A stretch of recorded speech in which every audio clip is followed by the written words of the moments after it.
Anak saya yang kecil merampas mainan kakaknya yang lebih besar. Saya katakan, kalau saya pakai prinsip al-adl, saya ambil mainan anak saya ini, saya serahkan kepada yang berhak, yang tua itu. Tapi karena Allah itu al-muqsid, kita meneladaninya. Al-muqsid ini berkesan bagi kita. Ini kualifikasi ketiga ini, saya sampaikan kepada anak saya, kamu mengalah saja sama adikmu. Nanti saya belikan mainan yang baru. Si adik ini tidak menangis, si kakak tidak kecewa. Jangan langsung diancam, kamu kok nakal, bapak kawin lagi loh ya.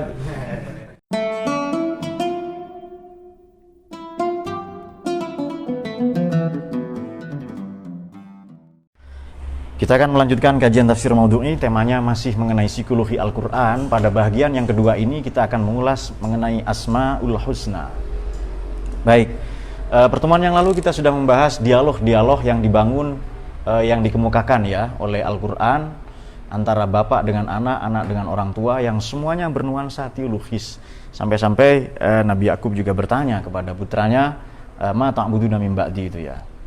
Kemudian Kan'an bertanya kepada ayahnya, juga memprotes. Ayahnya,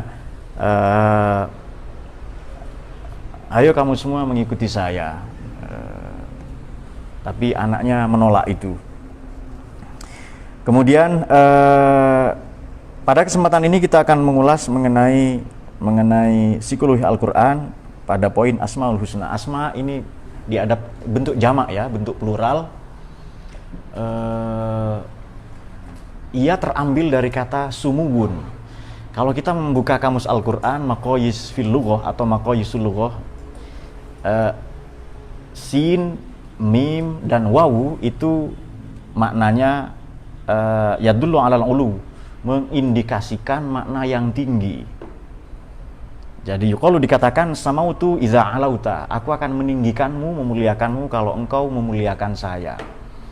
Makanya langit itu disebut sama karena tinggi. Ismun juga nama seharusnya dijunjung tinggi. Sumuwun di Quran ini dengan berbagai perubahan bentuknya ada 381 kali. Ismun 39 kali, Ismullah 9 kali. Husna itu diulang sebanyak 17 kali. Makanya nama ini seharusnya dijunjung tinggi kan, dimuliakan nama.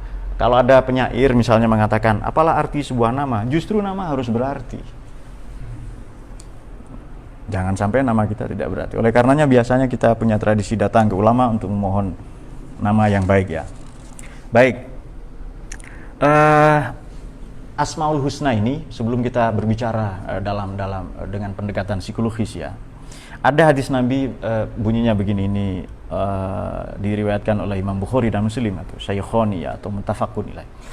Inna lillahi tis'atan wa tis'ina isman mi'atan illa wahid. Allah itu memiliki nama sebanyak 99. Man ahsoha dakhalal jannah. Barang siapa yang ahso, barang siapa menghafalnya masuk surga.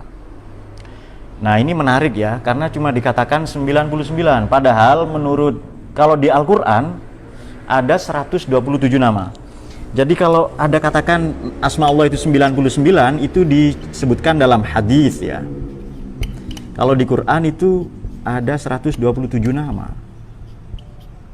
127. Misalnya Hanan tidak ada di hadis ini. Hanan, Mannan, Dayyan, ini asma Allah juga, tetapi di hadis tidak ada. Di hadis yang 99 yang kita hafal asma Allah itu ya. Ada pendapat menarik, misalnya dari Imam Al-Qurtubi. Asma Allah ini 200 lebih menurut Imam Al-Qurtubi.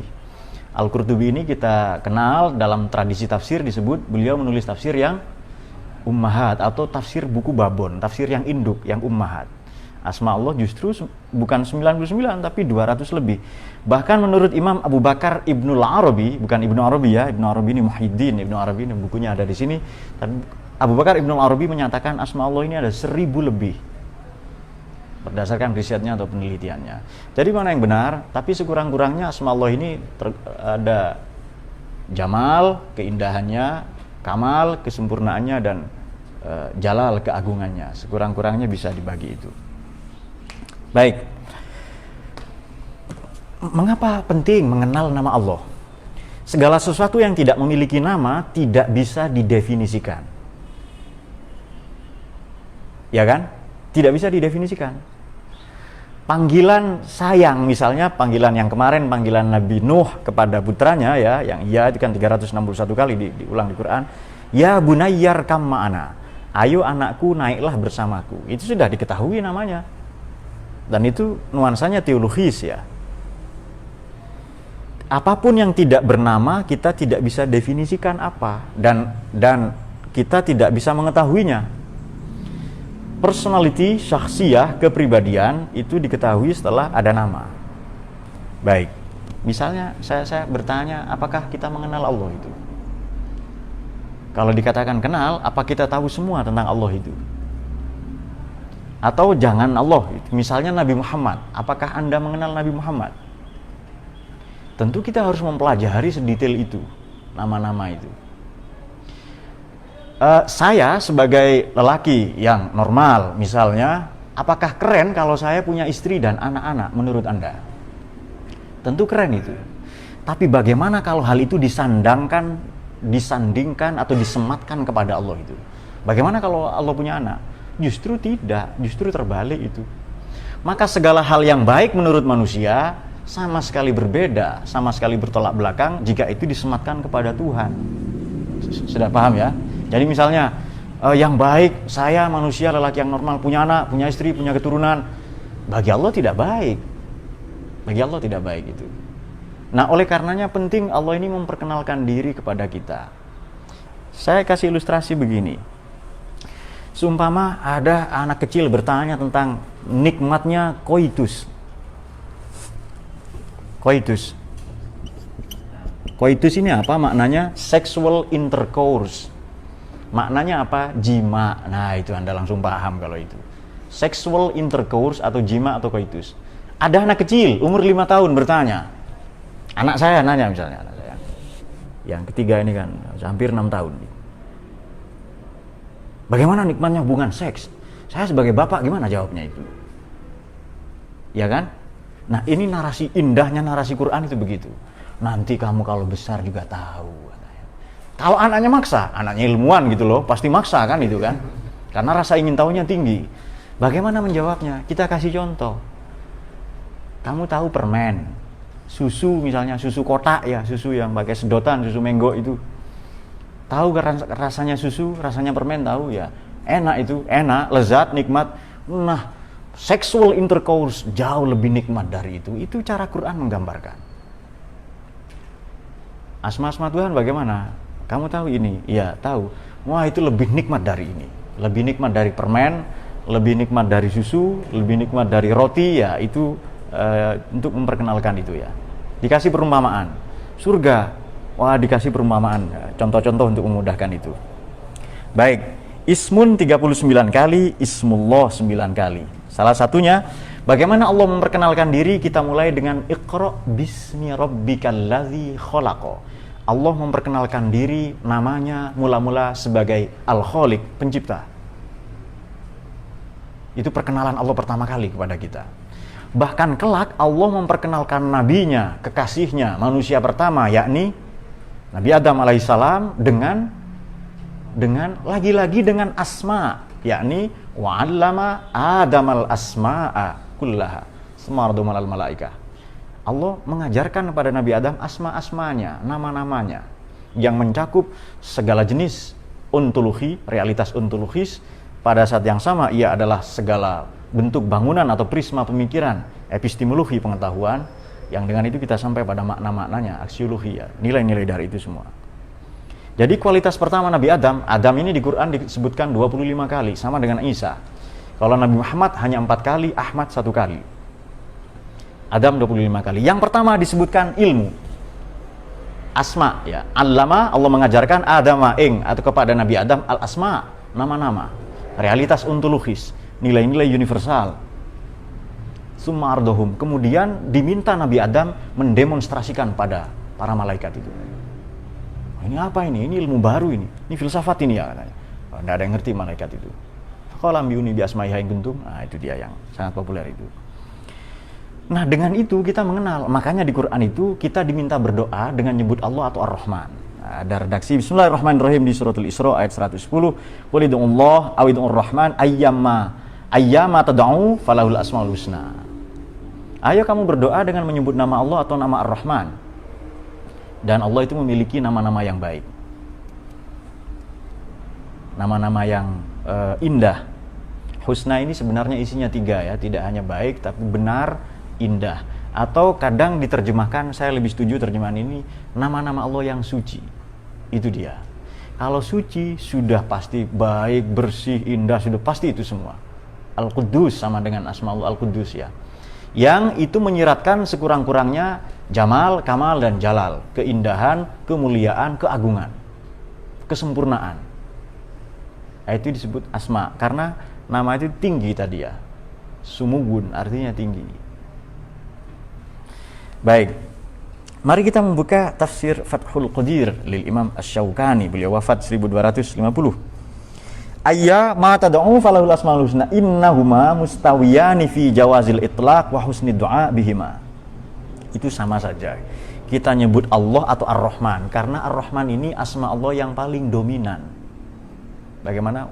Inna rahmati wasi'at, sesungguhnya rahmatku ini mencakup.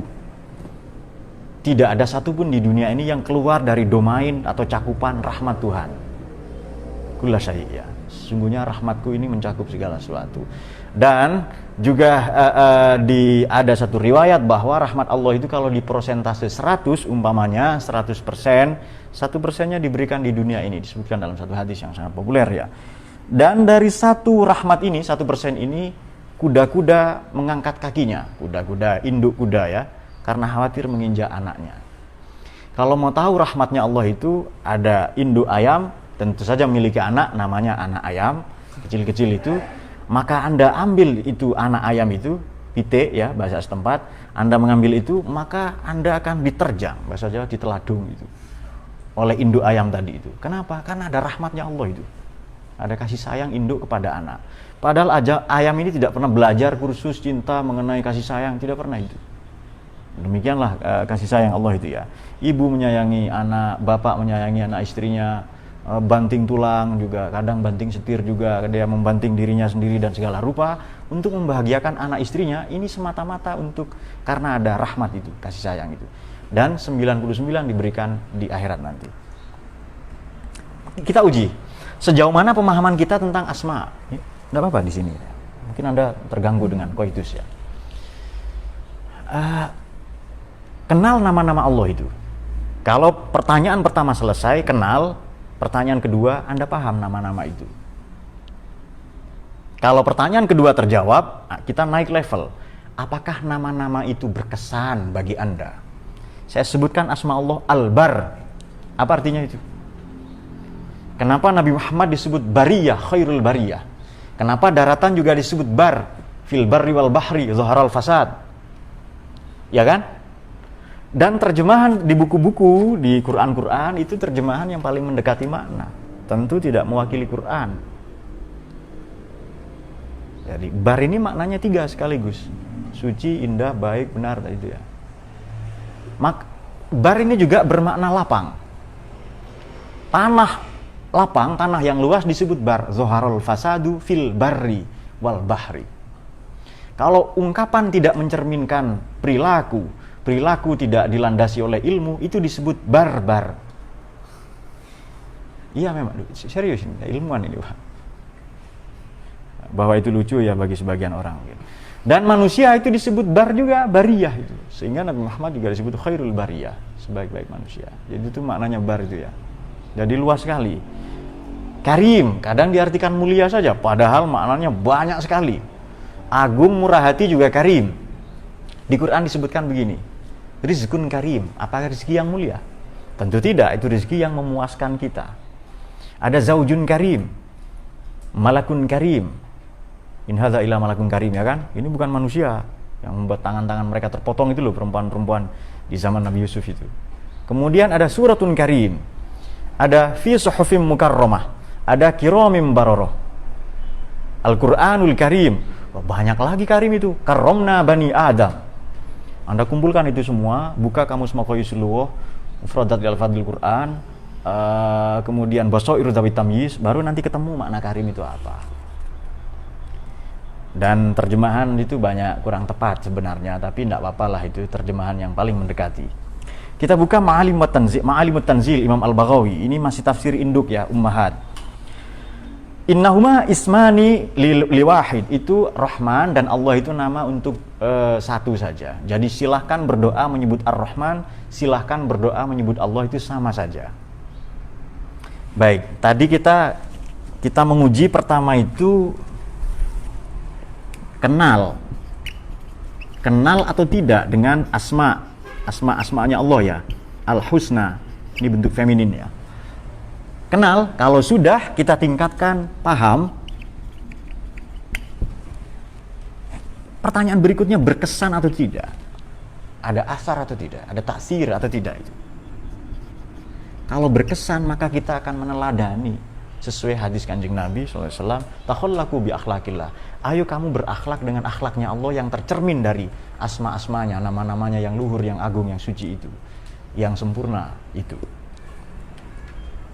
Misalnya, saya sebutkan saja satu asma Allah, misalnya Al-Muqsid. Ada, atau misalnya begini, Al-Muqsid itu ya, Bismillahirrahmanirrahim, la yanhakumullahu 'anil ladzina lam yuqatilukum fid din wa lam yukhrijukum min diyarikum an tabarru wa tuqsitu ilaihim innallaha yuhibbul muqsitin. Kalau Allah menyatakan saya mencintai orang-orang yang muqsitin, maka dia sendiri maha muqsit.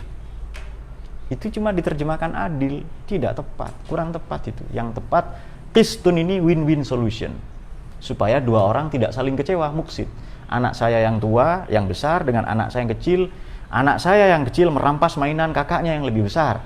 Saya katakan, kalau saya pakai prinsip al-adl, saya ambil mainan anak saya ini, saya serahkan kepada yang berhak, yang tua itu. Tapi karena Allah itu al-muqsid, kita meneladaninya. Al-muqsid ini berkesan bagi kita. Ini kualifikasi ketiga ini, saya sampaikan kepada anak saya, kamu mengalah saja sama adikmu, nanti kamu saya belikan mainan yang baru. Si adik ini tidak menangis, si kakak tidak kecewa. Jangan langsung diancam, kamu kok nakal, bapak kawin lagi loh ya. Itu ancaman ugal-ugalan gitu, itu tidak berdasar ancaman itu. Itu ancaman orang-orang yang senang mengikuti kelas poligami gitu. Saya cari-cari, ini mana kelasnya ya, saya ingin sekali mengikuti itu, tapi hanya iklan saja ini. Baik, Allahumma sholli ala sayyidina Muhammad. Baik, silahkan berdoa. Jadi menyeru, menyebut Allah itu boleh Allah, boleh Ar-Rahman. Dan Allah ini yang paling nyata ya. Memang Allah paling nyata, paling terang di dunia ini, karena dia Az-Zahir. Sampai-sampai kita diperintahkan bersedekah itu dalam keadaan sendiri, siang, malam, sendiri, atau rame-rame itu ya. Karena itu al-zahir dan al-batin. Allah itu kalau al-batin itu sangat nyata sebenarnya, sangat konkret. Batin itu bukan abstrak. Justru pandangan kita lah yang terhijab. Pandangan kita lah yang membuat kita menghalangi kita. Baik, Ismallah tadi 9 kali. Kita bisa membuka suratil An'am 118. Fakulu mimma dzukirasmullah alaihi in kuntum bi ayatihi mu'minin. Ini kalau kita beriman kepada ayat-ayat Allah itu, maka makanlah dengan apa yang disebut asma-asma Allah di situ. Jadi sudah ya, kita sudah kenal misalnya Al-Bar tadi, Al-Quddus atau Al-Muqsit ya, atau Al-Halim, atau kita mengenal Ar-Rahman dan Ar-Rahim. Allah pelimpah cinta kasih di dunia saja. Kalau Ar-Rahim di dunia dan di akhirat, kalau Ar-Rahim nanti di akhirat saja. Kemudian setelah kita sekurang-kurangnya mengenal itu, sudah memahami itu ya dalam sekian banyak konteksnya, kemudian khawatir Allah ini, khawatir kita akan membanding-bandingkan atau bahkan menyamakan manusia dengan Tuhan, maka segera diberi aturan-aturan main. Misalnya laisa kamitslihi syai'un, tidak ada yang seperti dia, tidak ada yang mirip Allah itu, tidak ada yang mirip dengan yang seperti Allah itu, karena kaf itu lil misal juga. Yang mirip, yang seperti yang mirip Allah saja tidak ada, apalagi yang seperti dia. Maka diberikanlah batasan-batasan. Misalnya Nabi Muhammad juga disebut Rauf dan Rahim, ya kan? Laqad ja'akum rasulun min anfusikum azizun 'alaihi ma anittum harisun 'alaikum bil mu'minina Raufur Rahim. Tapi patut digarisbawahi, Rauf dan Rahimnya Allah ini sama sekali berbeda. Sama sekali berbeda. Jadi sedikit besar menurut kita, tentu kecil, tentu sedikit bagi Allah itu. Saya membeli rumah yang banyak. Berapa sih banyak itu? Paling 5, 6, 12. Tapi dan bagi Allah sangat sedikit itu. Saya dianugerahi rezeki yang banyak. Itu sangat sedikit bagi kerajaan dan kemuliaan Allah itu. Nah, itu dia. Walillahil asmaul husna, Allah punya nama-nama yang baik, fad'uhu biha. Kita dianjurkan berdoa dengan itu di Al-A'raf ya 180. Kalau kita membuka tafsir Jam'ul Aqwal, kumpulan pendapat-pendapat, salah satunya An-Nukat wal Uyun ya Imam Al-Mawardi, beliau wafat 450. Allah baginya nama-nama yang baik, yang indah, yang suci, yang agung, yang mulia. Berdoalah dengan asma-asma itu.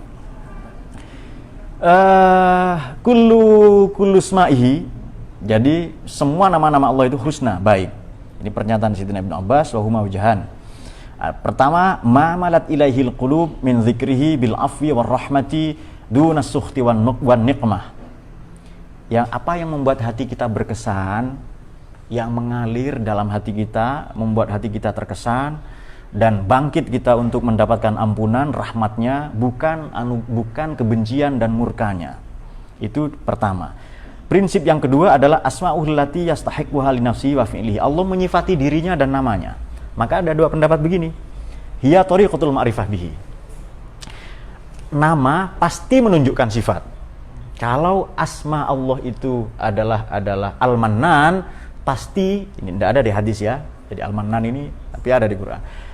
Pasti Allah itu maha menganugerahkan, minnah, anugerah. Kalau asma Allah itu Rahman, pasti sifatnya demikian. Hanya saja ada pendapat kedua bahwa asma, isim, nama menunjukkan zat. Tapi kita tidak akan bahas itu ya. Ini pembahasan teologi yang panjang nanti. Namun demikian, asmanya Allah, sifatnya tidak mungkin keluar dari asmanya. Dan perbuatannya tidak mungkin bergeser dari nama-namanya. Jadi nama Allah kelak mencerminkan sifatnya, sifat itu mencerminkan af'al, perbuatannya. Jadi asma, sifat, af'al. Yang itu dalam teologi Ahlus Sunnah wal Jamaah disebut dengan wahdaniyah. Wahdaniyat fil asma, wahdaniyat fil sifat, wahdaniyat fil af'al, itu yang kita sudah sama-sama pelajari itu. Baik, satu lagi sebelum nanti ada tanya jawab. Sekarang Hasan, husna. 194 kali di Quran ada Hasan, Ahsan, Hasanah, husna yang 17 kali ya. Husnun, Hasanayain, Husnayain, Ihsan, Muhsinin. Husnayain ada. Husna 17 kali. Kenapa sih pakai nama Hasan? Sampai-sampai Nabi Muhammad itu digambarkan, dipotret, direportase dalam Quran sebagai Hasan, uswatun hasanah. Laqad kana lakum fi Rasulillahi uswatun hasanah. Ada qiraah juga membaca iswatun hasanah. Jadi kalau ada orang baca iswah jangan disalahkan itu. Anda yang kampungan berarti karena belum paham qiraah sam'ah itu ya. Ada yang baca iswatun hasanah. Liman kana yarjullaha wal yaumil akhir, liman kana yarjullaha wal yaumal akhir wa dzakarallaha katsira. Ada di surat Ahzab ya. Baik.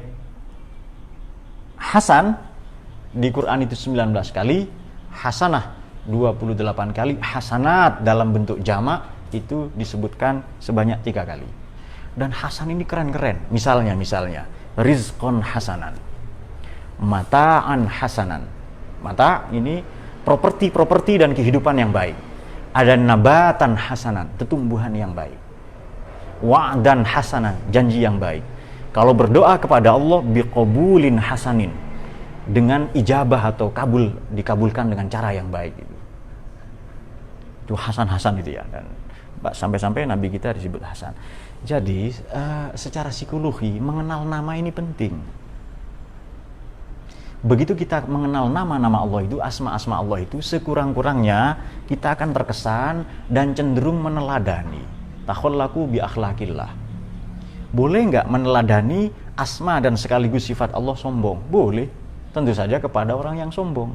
At-takabbur wal mutakabbir shadaqah, atau ti'ah ala tayyah. Ayo kita sombong kepada orang-orang yang sombong. Kapan itu? Ruang dan waktu. Itu sangat memungkinkan untuk itu.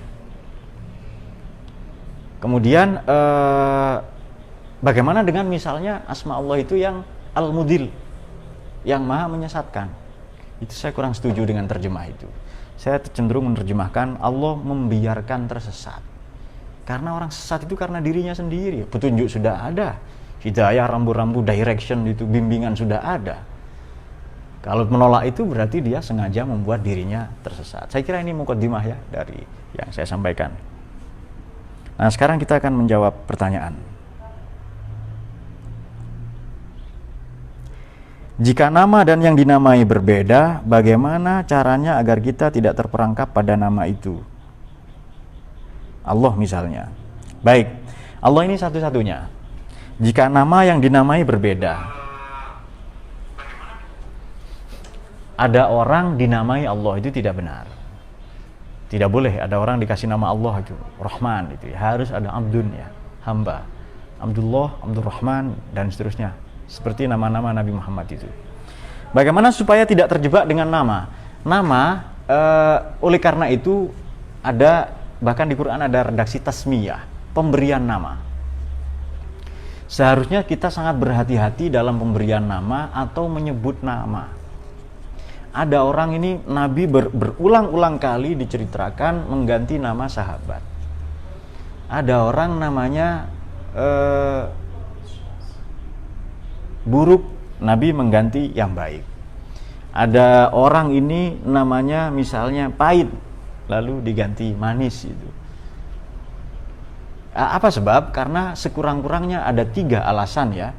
Mengapa tasmiyah ini penting? Mengapa pemberian nama penting?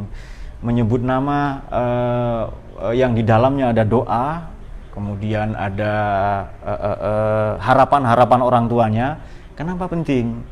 Kenapa nama ini mengindikasikan sifat, sifat mengindikasikan pekerjaan? Sekurang-kurangnya ada 3, di samping dalam tinjauan tafsir dan dalam psikologi ya. Nama ini bahasa Sanskerta. Kelak menjadi bahasa Inggris name. Nam itu bahasa Sanskerta, bahasa India ya. Bahasa Jawa kuno juga nama. Kalau ada asma itu dari kata asma. Baik, nama maknanya sebutan, isim, ismun maknanya adalah tinggi atau luhur yang diadaptasi menjadi kata langit. Kalau kita padukan 2 itu, sebutan yang baik. Sebutan yang baik, nama atau panggilan. Orang kalau namanya buruk, dari kecil dipanggil pecundang. Kamu pecundang, kamu kalah, kamu kere, kamu tolol. Ini akan berpengaruh kepada kejiwaannya. Tapi kalau dipanggil dengan sebutan yang baik, yang kita berzikir, yang maknanya selain to remember, mengingat, adalah to mention, menyebut-nyebut. Kalau kita sebut dengan sebutan yang baik dalam zikir itu ya, itu berpengaruh pada otak bagian belakang ya, limbik dan korteks itu, sehingga amigdala kita semakin meluas, tidak menyempit. Kalau dipanggil dengan sebutan-sebutan yang baik, maka kita dianjurkan ngasih nama-nama yang baik. Sebutan-sebutan buruk itu akan mempengaruhi self esteem, juga akan mempengaruhi aktualisasi diri. Ini Maslow berarti teorinya. Orang yang namanya buruk pasti aktualisasi dirinya juga lebih kurang sama dengan namanya. Jadi karena nama harus dari Quran, lalu syaitonir rajim, itu juga tidak tepat. Ada orang namanya mutrofin, yang berlebih-lebihan, kan? Tarof itu, ugal-ugalan itu juga harus diganti. Karena ia berpengaruh pada self esteem ya, bahkan berpengaruh pada asosiasi diri. Makanya banyak orang mengganti nama, dan jangan malu, ganti saja kalau nama yang buruk. Bagaimana kalau namanya dalam bahasa Jawa, bahasa Sanskerta? Boleh, ada orang namanya Sugeng. Waras. Mana Pak Waras? Sedang dirawat di rumah sakit misalnya itu. Ada orang namanya Sabar, tapi berantem terus itu. Ada juga namanya Ribut tapi damai terus dengan tetangga, itu tidak sesuai. Namanya Sugeng, Waluyo, Raharjo itu baik, silahkan. Darsan, Darsono artinya bijaksana. Boleh kasih nama itu. Tidak harus Arab ya, sebab Jahal juga Arab, Syaitonir Rajim juga Arab itu. Waswasil Khonnas misalnya, namanya itu juga tidak baik ya. Bagaimana kalau tidak mencerminkan? Sebaiknya supaya tidak terjebak dengan itu. Asma-asma Allah ini spesifik untuk Allah saja. Kalau kita mau mengikuti harus ada tambahan. Apa korelasi antara asma Allah dengan sifat-sifat 20 yang wajib diketahui oleh ulama kita dulu, meski sifat kamalat Allah itu tak terhingga. Baik, kita sudah belajar wahdaniyat fis sifat, wahdaniyat fil asma, wahdaniyat fis sifat, wahdaniyat fil af'al.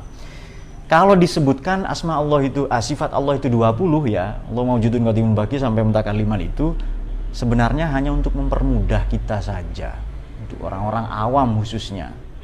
Apa korelasinya? Ya wahdaniyat. Apa sebab? Wujud itu tidak ada di Quran. Tapi ulama katakan di Quran kan cuma sama basor, kalam itu ya. Qadiron ya, hanya ada itu. Tapi masa Allah itu kidam bakok sama basor, kalam, mutakalliman itu kalau Allah tidak wujud, maka wujud itu disepakati itu pasti ada. Dan gaya bahasa Al-Quran tadi seperti anak kecil bertanya tadi itu. Kok begini? Allah itu bagaimana? Ayo sifatilah Tuhanmu. Katakan Muhammad, Allah Ahad, As-Somad, lam yalid walam yulad, itu hanya untuk mempermudah saja. Kenapa ada nama-nama lain selain Allah? Padahal tujuannya hanya untuk menjelaskan nama Allah yang sebenarnya sudah cukup. Baik, manusia tidak akan pernah paham Allah itu siapa. Maka Allah perlu menjelaskan, perlu memperkenalkan diri. Tadi dikemukakan perkenalan pertama adalah Allah itu pencipta. Kita mau sebut apa kalau Allah tidak memperkenalkan diri? Jadi definisi itu ada karena Allah itu memberi nama pada dirinya sendiri. Kenapa ada nama-nama lain selain Allah barusan ya? Padahal tujuannya hanya untuk menjelaskan nama. Nama-nama selain Allah ini Rahman pasti mencerminkan sifatnya. Satu, ini berhubungan dengan pertanyaan Mas Ansori tadi ya. Pasti mencerminkan perilakunya. Kita ambil misalnya begini. Hidup di dunia ini terjebak antara hidup manusia ya, bainal qabdi wal basti. Kalau tidak sempit ya luas. Otomatis itu ada asma Allah di situ. Al-Qabid ya kan? Al-Basid. Kok ada orang-orang tersesat itu? Pasti ada asma. Itu kan perbuatan. Itu pasti ada asma, pasti ada sifat, dan itu di dalam itu ada asma. Oh, berarti Allah itu Al-Mudil, Maha menyesatkan. Maknanya yang lebih pas apa tadi? Allah itu membiarkan tersesat. Ada orang diangkat derajatnya jadi presiden misalnya, Ar-Rafi. Ada yang kemudian jadi koruptor lalu tertangkap. Itu Al-Mudil, Allah Maha merendahkan. Jadi pada setiap realitas, sebutkan dari setiap realitas madzohir fenomena ini yang Allah tidak terlibat. Pasti ada wahdaniyat fil af'al. Yang itu artinya wahdaniyat fil sifat, yang itu artinya wahdaniyat fil asma. Boleh enggak nyebut asma saja untuk Allah saja, untuk penanya Prayogi Bagas ini? Boleh itu. Tapi tujuannya supaya kita lebih mengenal. Pertanyaan berikutnya dari Wong Serengseng ya. Jika dampak psikologis mempelajari Asmaul Husna adalah dengan meneladaninya, apakah tidak menyelingkuhi sifat mukhalafahnya? Wah, ini bagus ini. Meneladani Allah apakah tidak menyelingkuhi mukhalafatul hawadis? Laisa kamitslihi syai'un tadi itu. Laisa kamitslihi syai'. Tak ada sesuatu serupa dengan serupa, sekalipun ada batasan-batasan bukanlah itu juga menyerupai meskipun dengan kadar yang sedikit. Baik, meneladani Allah. Kita tentu sulit ya. Maka Allah mengutus para nabi, para rasul itu. Apakah kalau Allah Khaliq kita juga patut meneladaninya? Ya, kita harus kreatif. Dari barang-barang bekas, dari sampah-sampah itu kita kelola.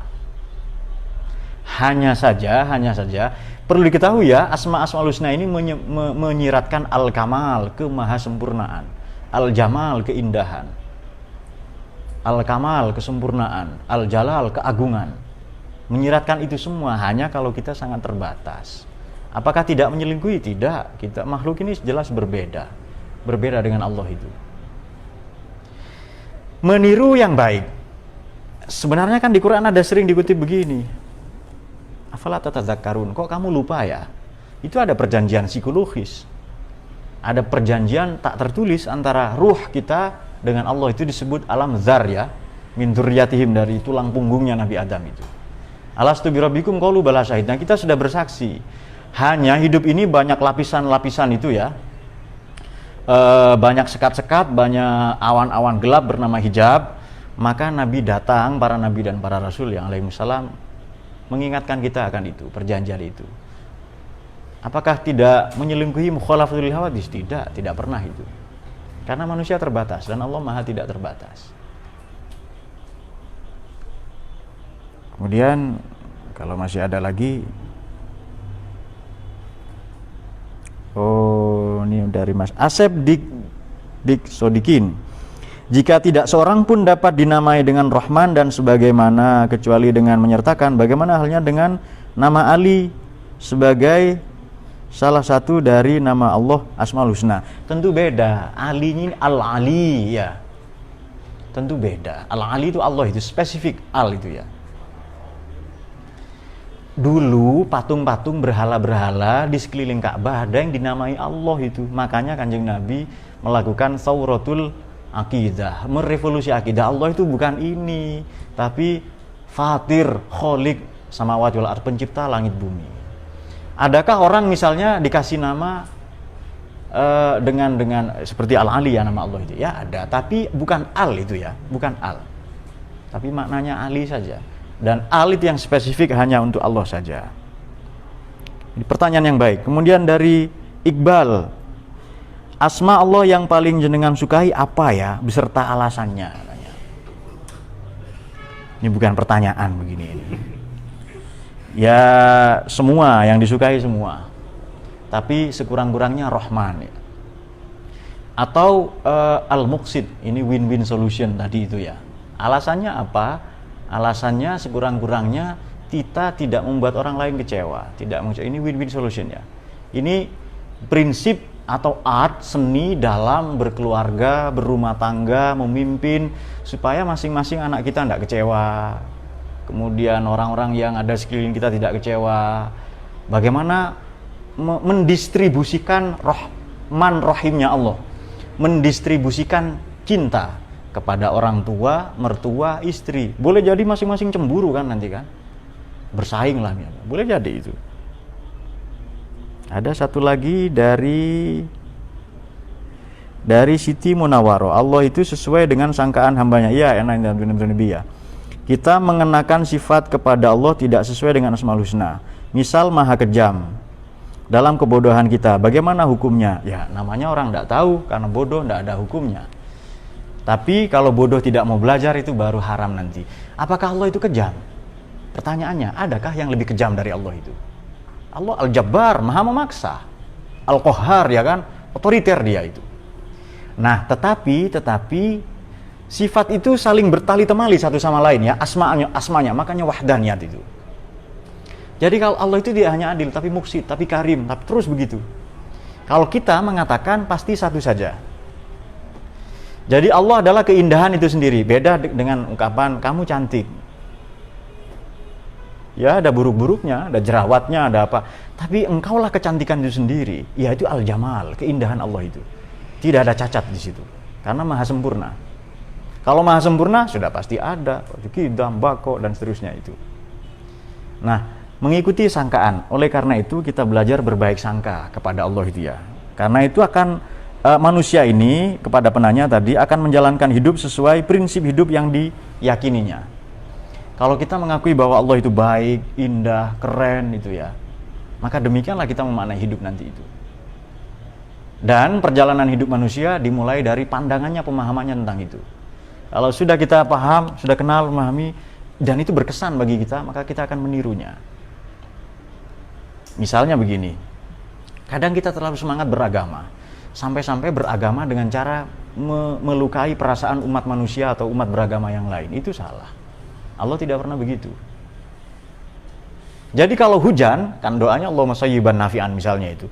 Pasti hujan ini senang, para petani senang, para pedagang senang, yang nggak senang cuma jomblo.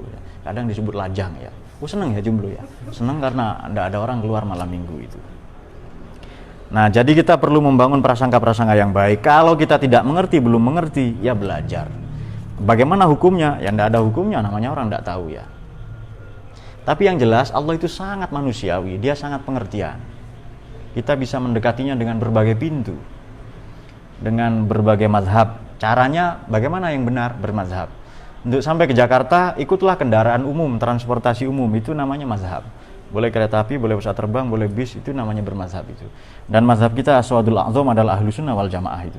Dalam fikih, dalam tauhid, dalam akidah itu, supaya tidak ada pemahaman itu ya.